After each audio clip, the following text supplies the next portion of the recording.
Olá, quero conversar com você hoje sobre pensamentos disruptivos em relação à parte financeira. Quero te apresentar o nosso conceito das aranhas não tropeçam. Por quê? Porque tem 8 patas. Todos os profissionais, por exemplo, que se baseavam única e exclusivamente os seus rendimentos num único consultório, se esse movimento caiu, ele sofre. Então, se você tem 2 ou 3 fontes de renda, se você tem uma casa de aluguel, se você tem um pouco de dinheiro aplicado, se você tem um emprego, se você dá um plantão, tudo isso simbolizariam aqui algumas patas. E se uma diminui, você tem o rendimento de outros. Então, sempre quando você pensar em finanças, pense em segurança. As aranhas não tropeçam. Quando falamos de finanças, a quantidade de dinheiro que se ganha é importante, mas a quantidade que se gasta talvez seja ainda mais importante. No momento de crise, é talvez a principal oportunidade para você pensar em cortar custos.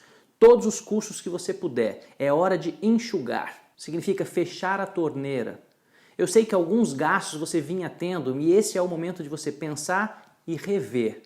Rever contratos, rever quantidade de equipe, renegociar com os seus colaboradores, renegociar com os locadores, com os fornecedores. Este é um momento de renegociação com os bancos. Nada mais importante do que consultar a sua equipe de contadores e a sua equipe jurídica do que é que você pode fazer. O próprio governo nos dá a oportunidade de diminuir a carga horária de 25%, 50% ou 75% dos nossos colaboradores, diminuindo o rendimento e, portanto, diminuindo a quantidade de dinheiro que a sua empresa vai ter que dispor. E o governo complementa até um limite do seguro-desemprego o rendimento desses colaboradores. Todos têm aceitado de uma maneira muito tranquila isso, porque eles entendem que a crise não é sua, a crise é global. Você também tem a opção de deixar alguns colaboradores 2 meses em casa, recebendo o seguro-desemprego. A questão toda em cima disso é que você precisa contratualizar com seu colaborador e você precisa ter convicção e certeza de que eles vão ganhar o tempo que você usar esse benefício do governo como estabilidade. Nas cidades e nos estados onde o coronavírus não explodiu como era esperado, o movimento do pronto-socorro caiu. Em alguns lugares chega a 70% a menos. Esse é o momento do gestor do hospital chamar os coordenadores, chamar as empresas terceirizadas e sentar para renegociar. Eles entendem que muitas vezes, se você tem 3 médicos, pode ser que você consiga diminuir a equipe para 2.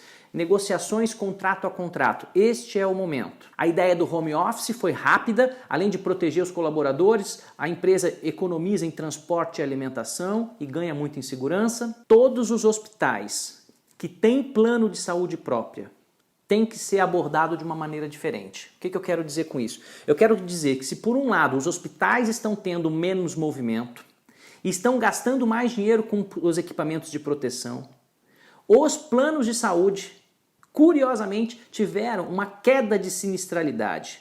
Portanto, eles estão gastando menos dinheiro, tanto nos hospitais credenciados como nas clínicas, nos médicos e nos exames. Portanto, os hospitais que têm plano de saúde próprio, esse é o momento do plano apoiar o déficit financeiro dos hospitais. Nesse momento de crise, temos vários colegas que perderam muito dinheiro na bolsa de valores. Sim.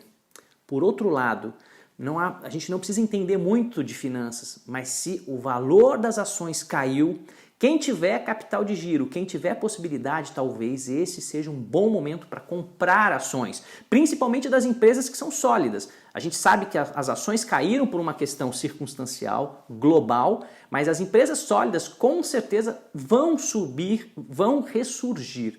Óbvio que você não precisa fazer isso da sua cabeça, mas esse pode ser um bom momento para sentar com um escritório de finanças de confiança e criar uma estratégia financeira para os seus próximos investimentos. Mais importante do que falar em rentabilidade é falar em disciplina. A disciplina de gastar menos do que ganha, a disciplina de fazer aportes financeiros mensais em investimentos. Eu adoro a dica de que não precisamos confiar cegamente no gerente do banco, porque muitas vezes ele precisa bater a meta dele. E aí o que ele diz que é um ótimo investimento para você pode ser um ótimo investimento para ele bater a meta dele. Então eu sempre prefiro escritórios que ganhem uma participação do que eles conseguirem fazer o seu rendimento aumentar e eles se interessam genuinamente por te oferecer o melhor investimento para você e não para as metas pessoais. eu sei que você pensava antes, já tenho problemas demais e de repente vem um problema totalmente fora do controle. É impressionante. Este é o momento onde os grandes gestores vão demonstrar sua flexibilidade, sua resiliência, sua criatividade, sua capacidade de levar porrada efetivamente e o como ressurgir. A gente precisa aprender nesses momentos de crise e eu quero resumir essa nossa história aqui com algumas coisas que eu imagino que a gente vai aprender muito. Primeiro, ganhar flexibilidade. Entender que o motivo, o plano, às vezes sai do controle e a gente precisa ajustar a rota. A gente precisa aprender que a tomada de decisão precisa ser rápida e acertada. E que existe uma lei por trás disso tudo, que é a lógica da situação, a experiência e as informações concisas, corretas e de confiança. Precisamos aprender que é hora de inovar. Inovar sem medo da mudança. Eu adoro a analogia com a palavra amor. A de audácia, de estar apaixonado pela coisa. O M de motivação, motivado para realmente encarar as mudanças que têm que ser feitas. O O é de ousadia. E o R são mudanças baseadas em resultado. Aprendemos que não basta ter um plano estratégico, nós sempre precisamos ter um plano B ou talvez um plano C. Planos de contingência. Aprendemos que precisamos rapidamente acessar os nossos comitês de crise. Aprendemos que temos que trabalhar em equipes multidisciplinares, tanto técnicas como de gestão. A gente aprende também a entender que às vezes alguns governos, mesmo que tenham ótimas intenções, quando diminuíram os investimentos em ensino e pesquisa, tiraram das nossas mãos a possibilidade de reagir muito mais intensamente, de uma maneira muito mais eficaz em relação a essa crise. Temos mentes brilhantes, temos capital humano fantástico, mas as nossas instituições de pesquisa às vezes sucateadas. E aí para desenvolver testes, para desenvolver novos medicamentos, para desenvolver novos equipamentos ou até vacinas, estamos dependendo muitas vezes de tecnologia importada. Então quem achou há alguns anos ou alguns meses que investir em ciências básicas era desnecessário, está vendo agora que cometeu um erro. E também aproveitar esse momento de crise para rever o nosso pensamento do ganhar a todo custo. É muito comum nós gestores preferirmos comprar equipamentos importados, feitos em países às vezes orientais, que custam mais barato do que os nossos equipamentos nacionais, mesmo sem se importar com como esses países orientais conseguem preços tão baixos, em que condições humanas ou talvez subhumanas a força de trabalho está sendo submetida para conseguir produzir equipamentos e utensílios tão baratos. O governo sobretaxando alguns produtos nacionais e deixando produtos vindos da China, por exemplo, a preços muito mais baratos do que a nossa própria indústria conseguiria fazer. Será que o nosso país não teria tecnologia suficiente para fazer máscaras descartáveis? Para fazer respiradores? Isso não é uma verdade, isso foi uma questão de decisão política. Sabe por quê? Porque hoje a General Motors se ofereceu gratuitamente para consertar respiradores de vários hospitais filantrópicos. GM, Senai.